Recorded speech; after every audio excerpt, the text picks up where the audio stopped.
Hey everyone, and welcome back to another episode of the English Learning Podcast. I'm your host, Mark, and as always, I'm here to help you make English a natural part of your daily life. And I'm Jessica. Hi everyone, it's great to be here again. Today's episode is one I'm really excited about because we're talking about something super practical, how to use English in your everyday life. Exactly. You know, a lot of learners study grammar and vocabulary, but they often tell us, I don't know how to use English in real situations.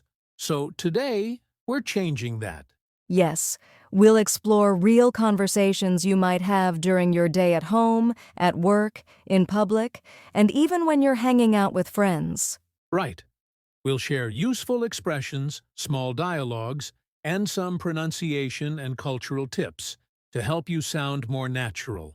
And don't worry, this episode will be easy to follow. You can listen, repeat, and even write down new phrases. So grab your notebook, get comfortable, and let's start discovering how English fits into your daily life. So, Jessica, before we jump into our main topic, how's your day going? Pretty good, actually. I started my morning with a big cup of coffee and a short walk in the park. The weather's been so nice lately, sunny, but not too hot. What about you, Mark? Sounds great. My morning was a little busier. I had to run a few errands before recording today. But I did manage to grab my favorite iced latte on the way here, so that helped. Coffee always helps. You're definitely a coffee person, huh? Oh, 100%. I can't start my day without it. But you know, this kind of small talk, what we're doing right now, is actually a really good example of daily English. Exactly. It's simple, natural, and it's what people use every day to connect. Talking about the weather, coffee, or morning routines might sound basic, but it's a great way to start conversations in English. Right? You don't always need complicated vocabulary. Sometimes a friendly, how's your day going? Or, what did you do this morning? Is enough to get the conversation flowing. And it's not just about words, it's also about tone. Keeping your voice friendly and relaxed makes a huge difference. Totally. So listeners, as you hear us chat, try repeating these small phrases or even practice with a friend. All right, I think we're all warmed up now. Ready to dive into our first real-life situation? Let's do it. We'll start at home because that's where our day begins. All right, let's start right where the day begins at home. English is part of your daily life from the moment you wake up. That's right. And a lot of learners forget that even simple daily routines like brushing your teeth, making breakfast, or talking with family are perfect moments to practice English. Exactly. Let's go through a few common morning phrases. For example, when you wake up, you might say, "Good morning. Time to get up. I need a few more minutes." That last one is my favorite. I need a few more minutes. I say that every morning. Same here. And then maybe you go to the kitchen. You can say things like, "What's for breakfast? Can you pass the milk? I'm making some toast." Those are really natural and easy phrases. You can also practice short conversations. Let's do a quick example, like a mini morning dialogue. Sure, I'll be Dad, you be Jessica. Okay, let's go. Good morning. Did you sleep well? Morning. Yeah, I did. I stayed up a little late watching a movie, though. Oh, really? Which one? It was a comedy, pretty funny. Anyway, what's for breakfast? Pancakes, if you help me make them. Deal. Let me grab the syrup. That's a great example of how a short, everyday conversation can sound. Friendly, natural, and full of simple expressions you can use at home. Yes, and listeners, try to imagine your own morning in English. Narrate what you're doing. I'm brushing my teeth. I'm getting dressed. I'm making coffee. This kind of self-talk is a fantastic way to build confidence and vocabulary. Exactly. You don't need a partner, just describe your day in English. It's a simple but powerful practice. All right, we've started the day at home now. It's time to head out. Coming up next, English at work or school, where communication really matters. All right, we've left the house and stepped into the real world, whether it's your office, your classroom, or your online job. English is everywhere. That's so true. And this is one of the most important places to feel confident in English. At work or school, you need to communicate clearly every day. Exactly. Let's start with greetings and small talk, because that's how almost every day begins. You might say, "Good morning. How's it going? Did you have a good weekend?" Those are great. And remember, these questions aren't always about getting long answers. They're just friendly ways to start a conversation. Right. Let's try a quick example. A short workplace dialogue. Okay, you be my coworker. Deal. "Hey, Jessica, how's your morning going?" Pretty good. I just finished my coffee. How about you? "Not bad. I'm just getting ready for the team meeting." Oh, right. What time is that again? At 10:30. Don't be late. The boss is in a serious mood today. Got it. I'll be there on time. And that's how you can keep things light but professional. Exactly. And at school, it's similar. Students often ask questions like, "Can you explain that again? What does this word mean? How do you spell that?" And if you're in a group project, teamwork English is really helpful. You might say, "Let's share our ideas. I think we should try this. What do you think?" Yes. What do you think? That's one of my favorite phrases. It shows you care about other people's opinions, and it's super natural in both school and work settings. That's true. Another useful phrase is, "That's a good point." It's great for meetings or discussions when you want to agree politely. Right, and here's a quick pronunciation tip. When native speakers say, "What do you think?" it often sounds like, "What do you think?" More relaxed and fast. Good one. Understanding these natural patterns helps you sound more fluent and confident. So listeners, try to practice these expressions next time you're at work, in class, or even in an online meeting. Exactly. And don't worry about mistakes. The more you use English in real situations, the faster you'll improve. All right, we've finished work and school for the day now. It's time to go out into the world. Up next, English in public places like shops, restaurants, and transportation. All right, we've finished work or school. Now it's time to step outside. Whether you're grabbing a bite to eat, taking a bus, or doing some shopping, English pops up everywhere in public places. Yes, and these are some of the most common situations where you actually need to speak English. So let's start with shopping, something we all do. Right. When you go shopping, you might hear or say things like, "Excuse me, how much is this? Do you have this in a different size? Can I try it on?" Exactly. And here's a short example of how that sounds in a real conversation. "Excuse me, how much is this t-shirt?" "It's $15. Would you like to try it on?" "Yes, please. Where's the fitting room?" "Just over there, on the right." "Thanks a lot." See? Simple, polite, and easy to remember.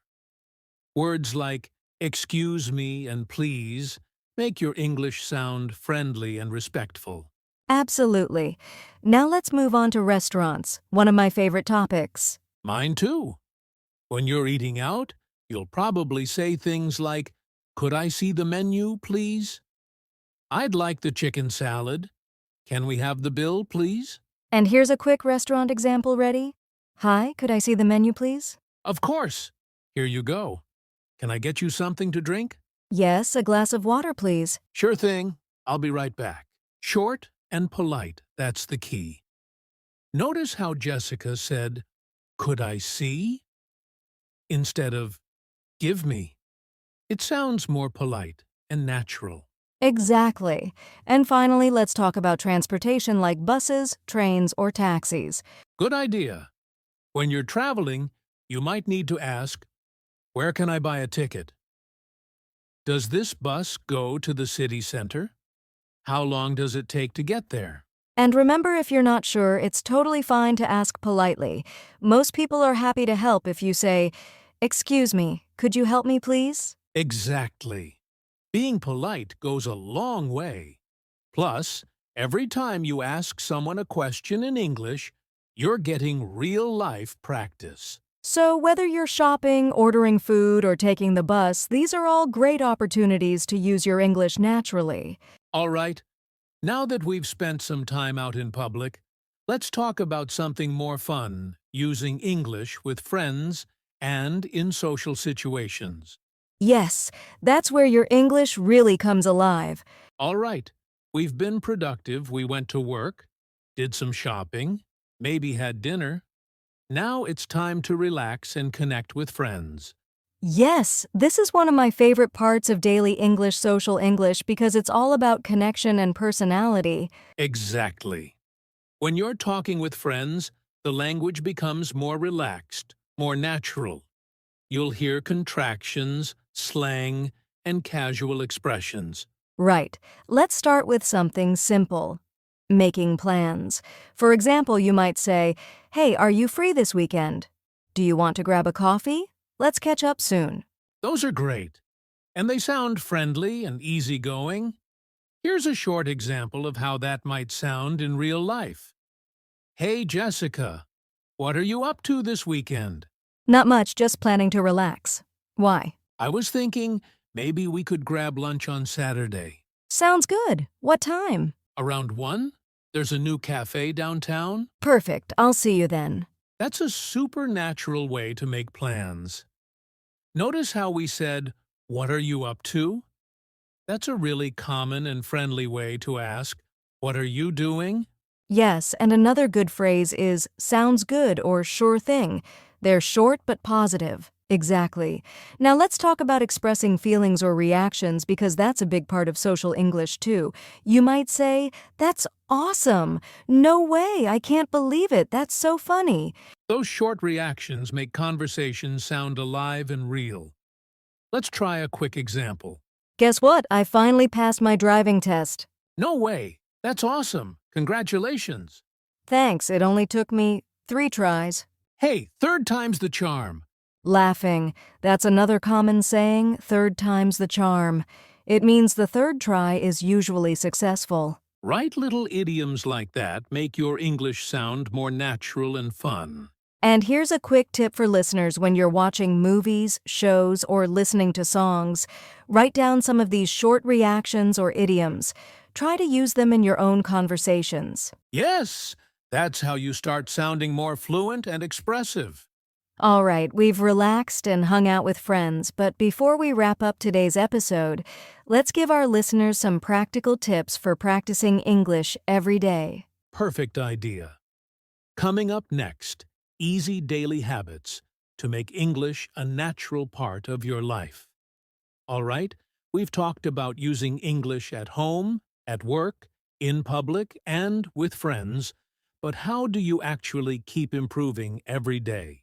Great question. The secret is consistency, doing a little bit of English every single day, even if it's just for 10 or 15 minutes. Exactly. Let's share a few simple tips that our listeners can start using right away. Tip number 1, talk to yourself in English. I know it sounds funny, but it really works. Describe what you're doing out loud. I'm cooking dinner. I'm cleaning the room. I'm sending an email. You're practicing vocabulary and fluency at the same time. Yes, that's one of my favorites too. And here's tip number 2. Listen to English daily. You can listen to podcasts like this one, watch YouTube videos, or even English songs. The key is to keep your ears familiar with natural rhythm and pronunciation. Definitely. Tip number 3, read something in English every day. It doesn't have to be a big novel. Even a short article, a social media post, or subtitles can help. Good one. And I'll add tip number 4, keep a small English journal. Write a few sentences about your day before you go to bed. It helps you think in English and remember new words. Yes, and for people who like speaking, find a conversation partner. It could be a friend, a classmate, or even an online language buddy. Exactly. And here's one more. Don't be afraid of mistakes. Every time you make a mistake, you learn something new. Absolutely.